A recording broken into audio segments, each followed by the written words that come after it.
Hi friends, welcome to our Vasu edutech YouTube channel. ఇవాళ మనం discuss చేయబోతున్నాం ప్రొజెక్షన్ ఆఫ్ సాలిడ్స్ లోని థర్డ్ టాపిక్ ఏదైతే ఉందో, axis parallel to both planes. అసలు axis parallel to both planes అంటే ఏంటి? మీకు ఇక్కడ ఇచ్చిన హెడ్డింగ్ లోనే ఉందన్నమాట. యాక్సిస్ అంటే మీకు తెలిసిందే. ఫర్ ఎగ్జాంపుల్ మనం ఇక్కడ ఒక రిఫరెన్స్ లైన్ తీసుకున్నాం. ఇది హెచ్పి అంటాం, ఇది విపి అంటాం. ఇది ఒక ప్లేన్, ఇది ఒక ప్లేన్. ఇక్కడ రెండు ప్లేన్స్ ఉన్నాయి కదా, ఈ రెండు ప్లేన్స్ కి ప్యారలల్ గా ఉంటుంది అనమాట యాక్సిస్. యాక్సిస్ అంటే మీకు తెలిసింది. ఇప్పుడు ఫర్ ఎగ్జాంపుల్ ఇది తీసుకున్నాం అనుకోండి, ఇది ఒక యాక్సిస్. లేదంటే ఇక్కడ తీసుకున్నాం కదా, కింద దాని యొక్క డైమెన్షన్, పైన లైన్, పైన దాని యొక్క డైమెన్షన్, దాని యాక్సిస్ లైన్స్ ఉంటాయి కదండి. అవి ఏదైతే తీసుకుంటామో వాటిని యాక్సిస్ అంటాం. యాక్సిస్ అనేది రెండు లైన్లకి ప్యారలల్ గా అంటారు. ఉండడమే ఈ axis parallel to both planes అనే కాన్సెప్ట్. మీకు డౌట్ రావచ్చు, యాక్సిస్ రెండింటికి ఎలా ప్యారలల్ గా ఉండిద్ది, ఇక్కడ వీపీ కంటే ప్యారలల్ గా ఉంది, హెచ్పీలో పెర్పెండిక్యులర్ గా ఉండిద్ది కదా అని చెప్పేసి. సో ఆ డౌట్ క్లియర్ చేయడానికి ఈ కాన్సెప్ట్ అనమాట.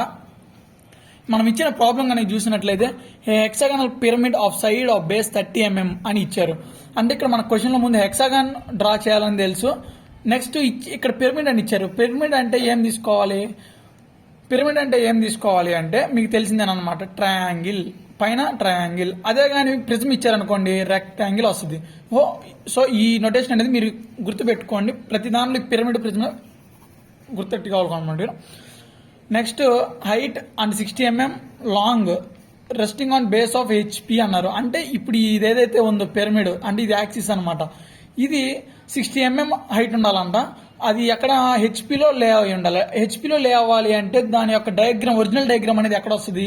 ఇప్పుడు ఇక్కడ హెచ్పిలో ఉంది, ఇది హెచ్పి పైది. సో ఇది దాని యాక్సిస్ అనేది ఇక్కడ డ్రా చేసింది. దాని డయాగ్రామ్ ఎక్కడ ఉండిద్ది?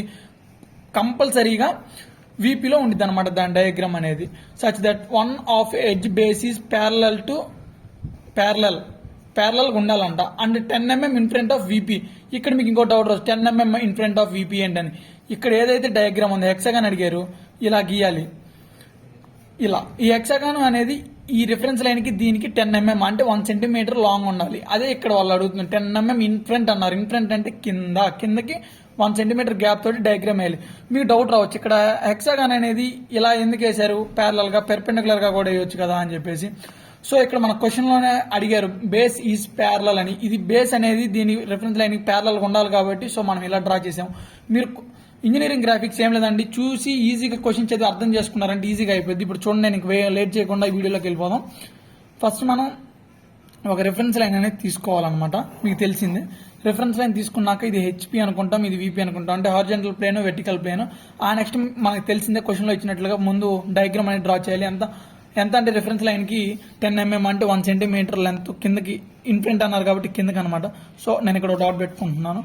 నెక్స్ట్ ఇక్కడ 1 cm తో కూడా ఒక డాట్ పెట్టుకుంటున్నాను. ఆ నెక్స్ట్ వచ్చేసరికి చూడండి, అక్కడ బేస్ ఎంత అన్నారు? 30 mm అన్నారు కాబట్టి సో ఇంకొంచెం పక్కా జరపండి బ్రో. సో ఇలా కానీ మీరు కానీ చూసినట్లయితే 30 mm అన్నారు. ఈ 30 mm ముందు ఒక బేస్ లైన్ తీసుకున్నాము. ఇది ఇప్పుడు హెక్సాగాన్ అనేది ఎలా ఫామ్ చేయాలని కూడా చాలా మంది డౌట్ రావచ్చు. మన బేసిక్ వీడియో కానీ మీరు చూసినట్లయితే హెక్సాగాన్ ఎలా డ్రా చేయాలి, పెంటాగాన్ ఎలా డ్రా చేయాలని నేను క్లాసెస్ చేశానండి.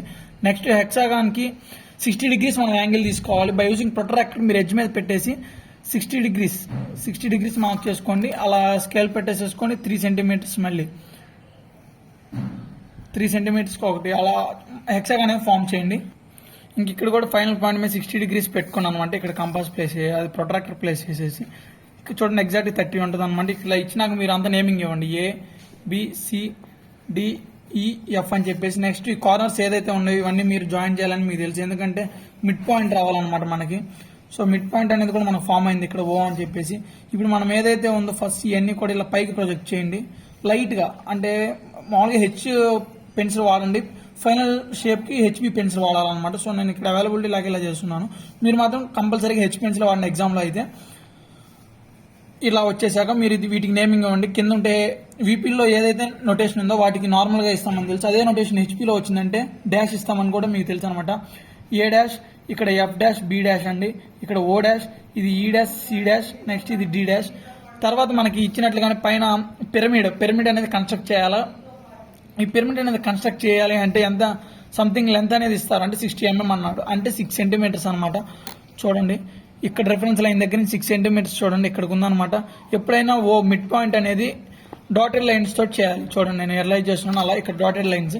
నెక్స్ట్ ఈ అప్పర్ లైన్కి ఏదైతే ఉందో ఈ బేస్ లైన్స్ అన్నీ కూడా ఇలా కలపండి. ఇలా అయిపోయినాక ఇది పైన అంతా ఓ డాష్ అంటాం అనమాట. ఇది మన overall concept axis parallel to both planes. ఇక్కడ మీకు డౌట్ రావచ్చు, ఇక్కడ బోత్ ప్లేన్స్ ఎక్కడ ఒక ప్లేనే కదా ఉందా అని చెప్పి, ఒక ప్లేన్కే ప్యారల్గా ఉంది కదా అని చెప్పి. దీని యొక్క ప్రొజెక్షన్స్ ఇవి కాబట్టి సో ఇది హెక్సాగానేనండి. ఈ హెక్సాగాన్ నుంచి వచ్చిన ప్లేన్స్ అండ్ దీని యొక్క సో ఆన్మోల్లే ఇవి అంటారు.